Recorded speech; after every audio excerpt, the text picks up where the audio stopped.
The Poem of the Man God, the second year of the public life. Chapter 202. At the Temple on the Eve of Passover, 27th of June, 1945. It is the Eve of Passover. Jesus is alone with his apostles because the women have not joined the group, and he is waiting for Peter, who has taken the lamb of Passover to be sacrificed. While they are waiting and Jesus is speaking to Marciam of Solomon, Judas crosses the large yard. He is with a group of young men, speaking, gesticulating, ostentatiously, and assuming an inspired attitude. He shakes his mantle continuously, then drapes it round himself, posing skillfully. I do not think that Cicero looked so stately when delivering his orations. "Look, Judas is over there," says Thaddeus. "He is with a group of Saphirim," remarks Philip. And Thomas says, "I am going to hear what he's saying."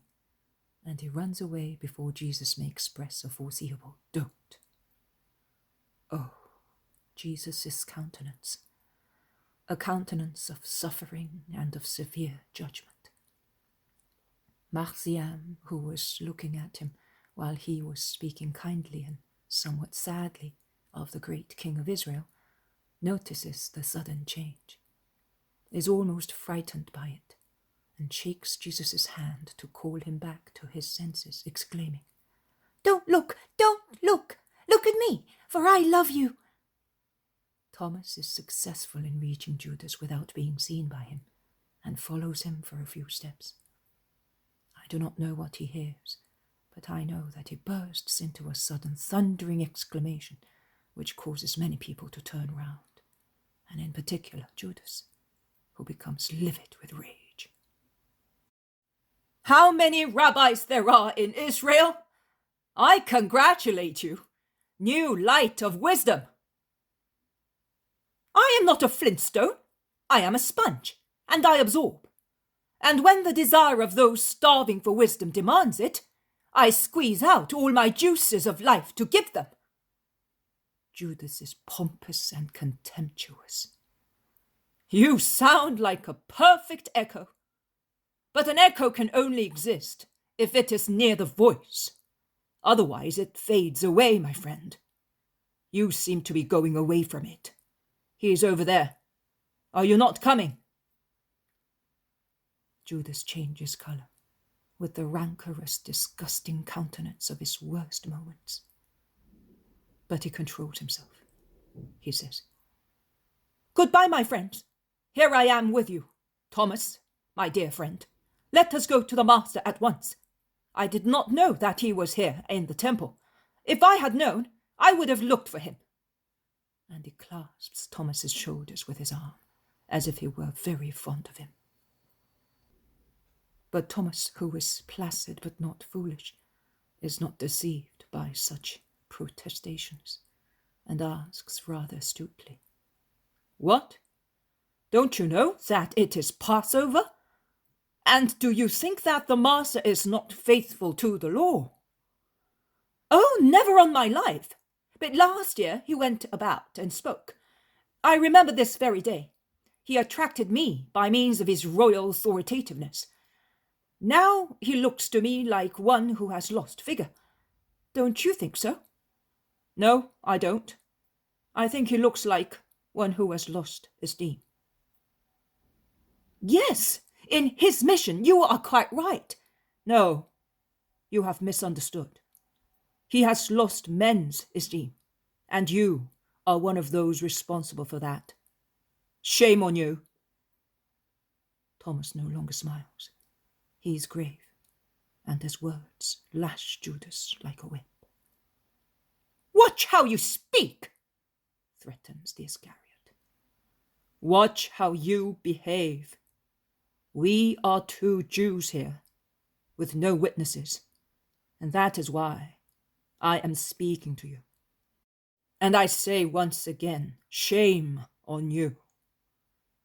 And now be quiet.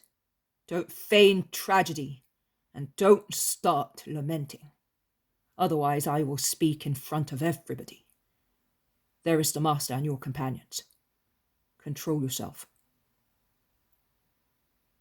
Peace to you, master! Peace to you, Judas of Simon.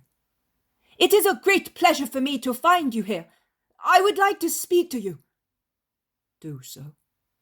You know, I wanted to tell you, can you not listen to me aside? You are among your companions. But I wanted you only. At Bethany, I am alone with those who want me and look for me. But you do not look for me. You avoid me.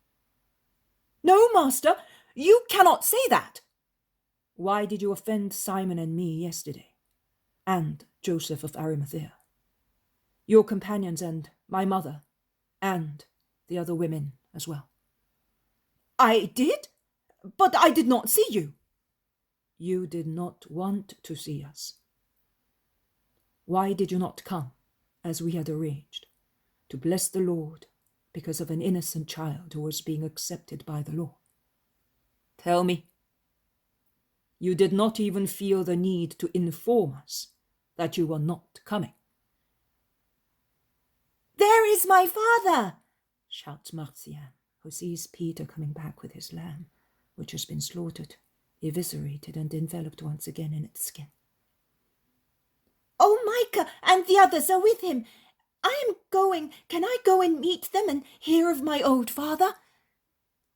Yes, son, go, says Jesus, caressing him, and touching John of Endor on his shoulder. He says to him, please, go with him and keep them there for a little while. And he addresses Judas once again. Tell me. I am waiting for your reply.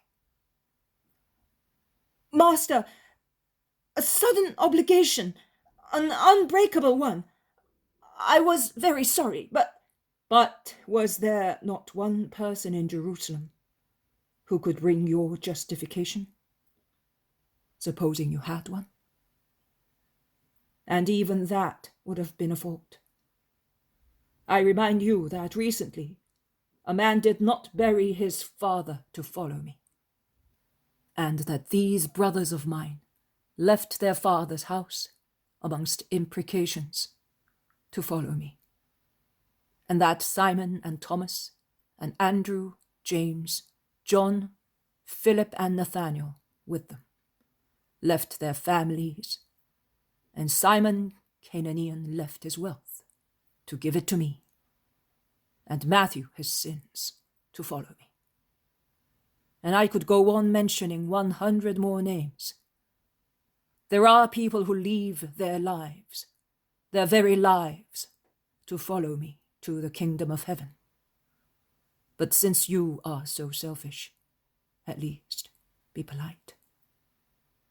You have no charity, at least be courtly. Since you like them, imitate the false Pharisees who betray me, who betray us, behaving like well-bred people.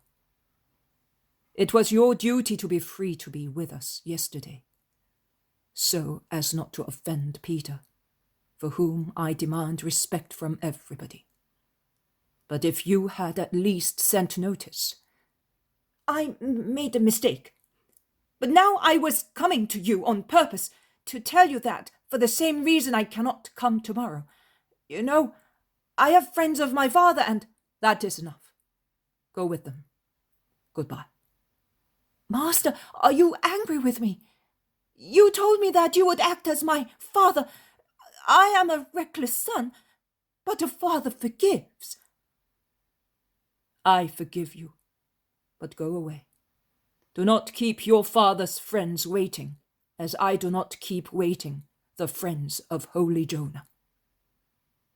When are you leaving Bethany? At the end of the feast of unleavened bread. Goodbye. Jesus turns round and goes towards the peasants who are in an ecstasy over Marciam, who is so changed. He takes a few steps and then stops because of Thomas's remark. By Jehovah, He wanted to see you in the authoritativeness of a king. He got what he wanted. I beg you all to forget the incident, as I am striving to forget it. I order you to make no mention of it to Simon of Jonah, John of Endor, and the little one. For reasons which you can easily understand, it is better not to grieve or scandalize those three. And no word about it at Bethany with the women.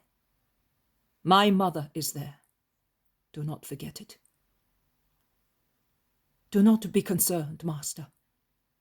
We will do all we can to make amends and to comfort you, they all say. Thank you. Oh, peace to you all. Isaac found you. I am glad. Enjoy your Passover in peace. My shepherds will be as many good brothers to you. Isaac, before they go away, bring them to see me. I want to bless them once again. Have you seen the boy? Oh, Master, how well he is! He's already much healthier. We will tell the old man. He will be so happy. This just man has told us that Jabez is now his son. It is a gift of providence. We will tell him everything. Also, that I am the son of the law, and that I am happy, and I always remember him, and he must not weep for me or for my mother. She's near me, and she is near him like an angel, and he will always have her, also in the hour of death. And if Jesus has already opened the gates of heaven, well, then Mummy will come to meet the old father, and she will be more beautiful than an angel, and will take him to Jesus. Jesus told me. Will you tell him? Will you be able to tell him properly? Certainly, Jabez. No, now I am Marciam. The Lord's mother gave me that name. It is as if you said her name. She loves me so much. She puts me to bed in the evening, and she makes me say the prayers which she made her child say. And she wakes me up with a kiss. She dresses me and teaches me many things. Also Jesus does. But they teach me so gently that I learn without any difficulty. My master! The child presses against Jesus with an attitude of adoration and love. That is really moving. Yes, tell him everything. Also not to give up hope. This angel prays for him, and I bless him. I bless you too. Go. Peace be with you. The two groups part, each going its own way.